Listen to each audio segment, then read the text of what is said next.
Pásztor Petra vagyok, és a Delight Catahoula Kennel egyik alapító tagja vagyok. Magyarországon barátokkal kezdtük el először a tenyésztést, illetve ennek a kutyafajtának a tartását. Logan kutyám volt az első itthon, és utána következtek a többiek. Hát, mint szerintem nagyon sokan a gyerekkoromban láttam meg a fajtát, egy könyvben láttam meg, és hát mint minden kisgyerek, ugye szép kutyát szeretett volna. Ez több mint 10 éves várakozást követte, és ezután találtam Európában meg ezt a fajtát, és egy tenyésztőt, akitől sikerült végül az első leopárd kutyámat, Logant vennem. Sokan kérdezik tőlem, hogy honnan származik a leopárd kutya. Hát ez egy amerikai fajta, egy ősi fajta, igazából a története az olyan 1700-as évekig nyúlik vissza, csak néhány leírás van róluk, annyi, hogy az indiánok kutyája volt, megemlítik a vörös farkast, mint eredet, tehát ahonnan származtatható a fajta, illetve a későbbi telepesek, akik Amerikába kerültek, az ő kutyáikkal keveredtek. Egészen régről vannak olyan információk, hogy az indiánok és az ő világító szemű kutyáik, akikkel együtt járnak vadászni, együtt őrzik az állatokat. Igazából nem nagyon lehet tudni, hogy honnan ered a fajta. Részletes leírások csak nagyon kevés van, illetve fotókon, festményeken, rajzokon látni őket, amin felismerhető a fajta, a karaktere, akár a kék szem, akár ez a foltos bunda.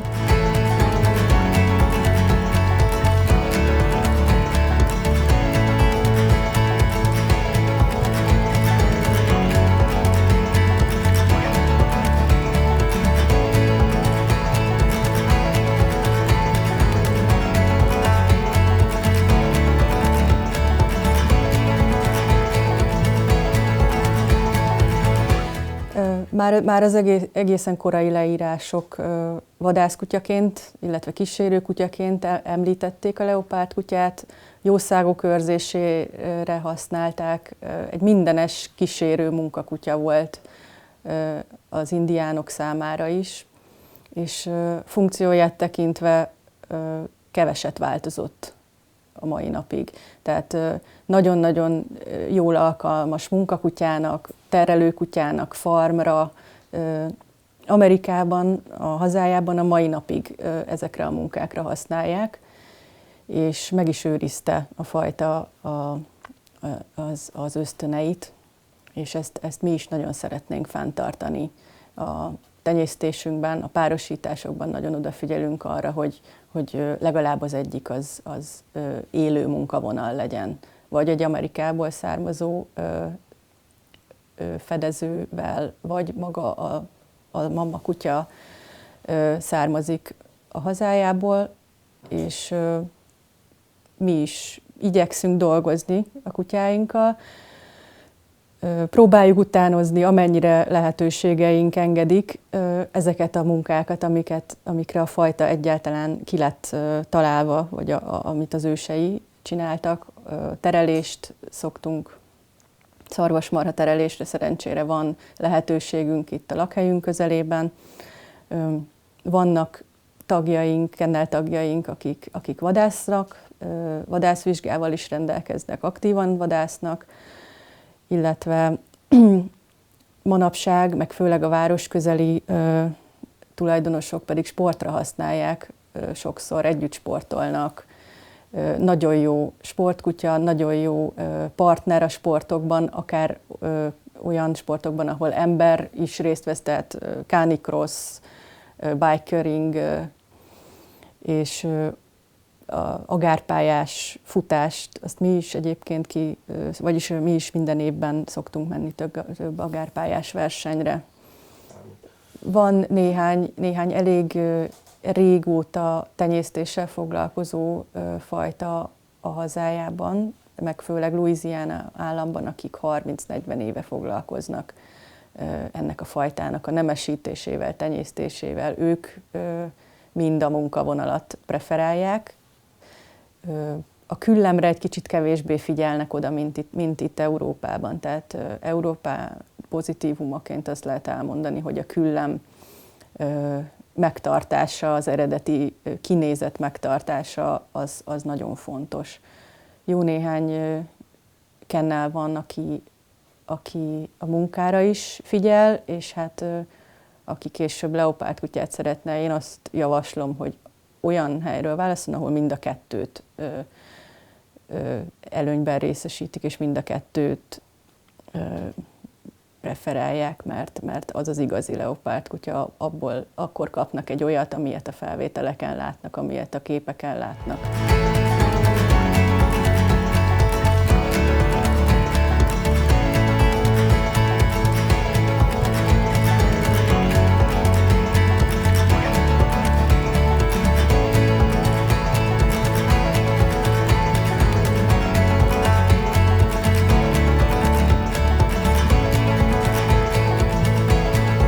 Küllemüket tekintve egy rendkívül változatos fajta a leopárdkutya, akár szemszín, akár szőrzet szín szempontjából. Ezt a nagy változatosságot a merlegén adja, és ennek változatai, amiről eddig az utóbbi 1-2 évben 2 könyv is született, és még közel sincs a kutatása végén, még közel sincs vége ennek a történetnek.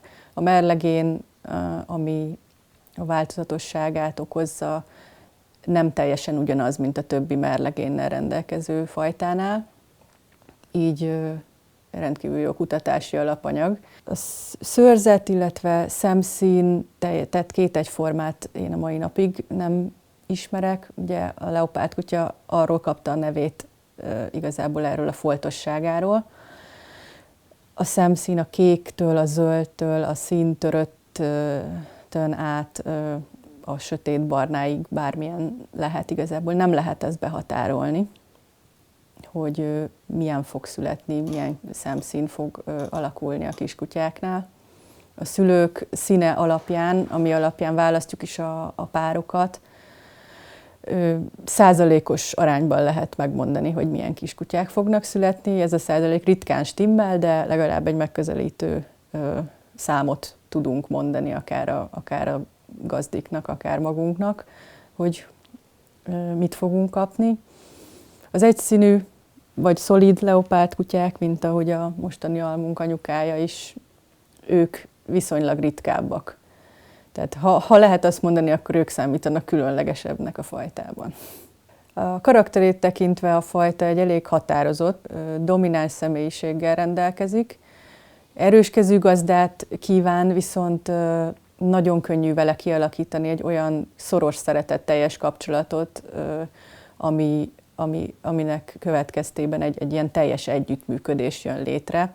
Mindent nagyon csinálnak, nagyon szeretnek, nagyon dolgoznak, nagyon vehemensen vetik bele magukat akár a munkába, akár a játékba, akár a szeretetbe, mindenbe. Ezért szükséges egy olyan erőskezű gazda, aki ezt kontrollálni tudja, aki a javára tudja fordítani ezeket a tulajdonságokat. Mindenképpen olyan embernek gondolnám, aki aktív életet él, aktív kutyás életet él, akár hétvégi kirándulás, akár programok, tehát egy teljes 100%-os részévé tud válni a családnak, illetve a gazdának ez a kutya.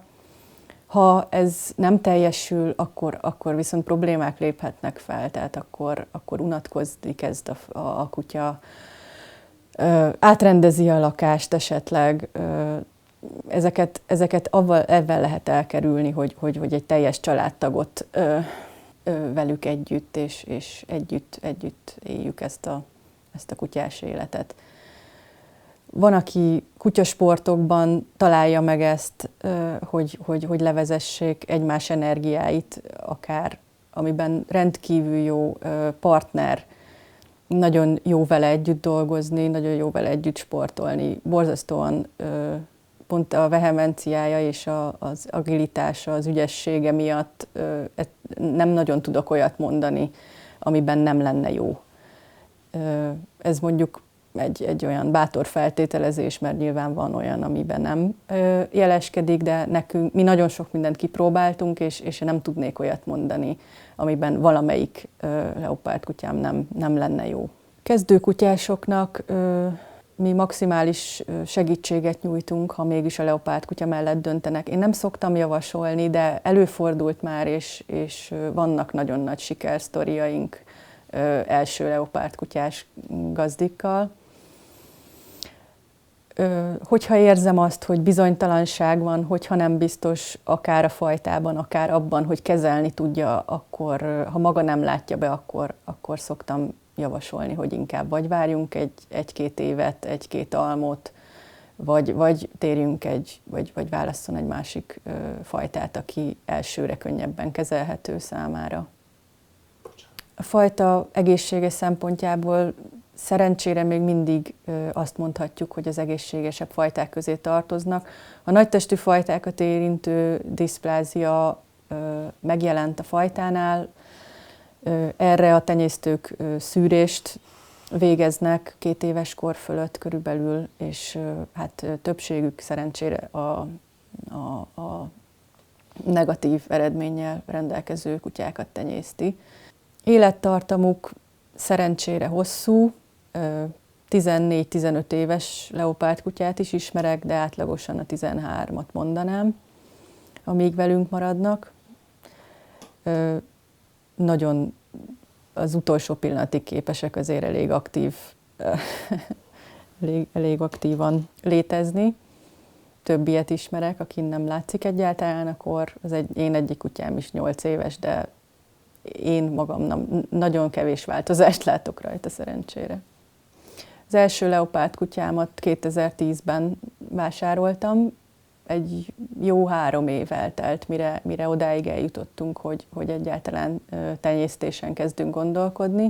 Nekünk 4 leopárdkutyánk van itthon, akik velünk élnek, illetve 2 van, aki egy szintén nagyon jó barátnál él. Ők teljesen különbözőek színben is, karakterben is. Az első leopárdkutyámmal, aki most 8 éves, vele kiállításozni kezdtünk el. Nagyon nagy sikereket ért el már itthon és külföldön is az elejétől fogva, úgyhogy neki ez lett a fő irány. Minden sportot, minden munkatevékenységet kipróbáltunk vele is, amiben szintén jó volt, de neki megmaradt ez a kiállítási vonal inkább. A következő leopárdkutyáinkkal inkább a sport fele mentünk el. Ők kevésbé kedvelték a kiállítást, ennek ez volt az egyik oka. És agárpályás edzésekre kezdtünk kijárni, curlingre kezdtünk járni, amiben elég jó eredményeket értek el. Később, ahogy fedeztük fel a lehetőségeinket, vaddisznós kertben gyakorlást, azt most már rendszeresen végezzük, illetve a szarvasmarha terelést, ami végül is egy ősi munkája ennek a fajtának, és borzasztóan élvezik, és nagyon jól is csinálják. Van mentőkutya, van nekünk is van szarvasgomba kereső kutyánk. Ezeket így igazából hobbiból csináljuk. Levizsgázunk belőle, van akinek megmarad, hogy továbbra is űzi ezeket a tevékenységeket, sportokat. Mindenkinek megvan a saját csapás iránya, van vadászkutyánk is.